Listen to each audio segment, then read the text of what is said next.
Alors aujourd'hui nous sommes dans la ville de Cannes pour parler des innovations écologiques que met en place la ville. D'ailleurs la mairie de Cannes qui a été récompensée en 2015, lauréate du premier appel à projet lancé par la France, des territoires à énergie positive pour la croissance verte. Alors qu'est-ce que cela implique? Ça veut dire que depuis 2015 tous les projets de la ville qui parlent d'écologie ont été financés à hauteur de 80% par l'État et donc par la France.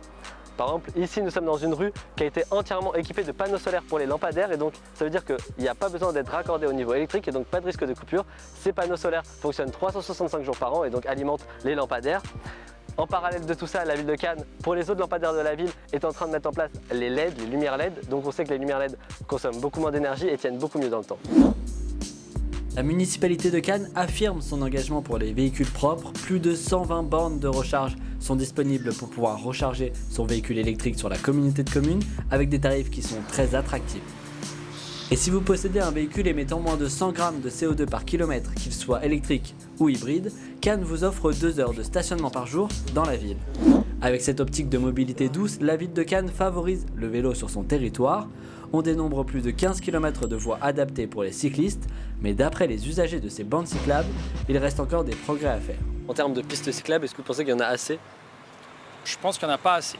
Je pense qu'il n'y en a pas assez tout simplement parce qu'il y a différents endroits où on ne peut pas rouler et même s'il y a des pistes cyclables, elles sont trop dangereuses.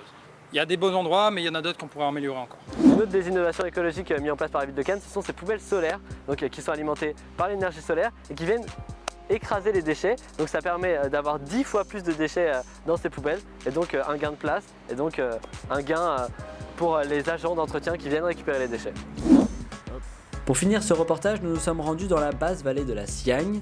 Sur cet espace de plus de 75 hectares, Cannes a réuni des terres agricoles, des jardins partagés familiaux ou encore des zones dédiées à la pratique du sport. Ces aménagements ont un aspect écologique, pédagogique et encore ludique. Sur le plus long terme, la municipalité met en place un nouveau projet pour la préservation du littoral. L'objectif serait d'utiliser l'énergie des vagues avant qu'elles n'atteignent les côtes. Une innovation donc à suivre de très près.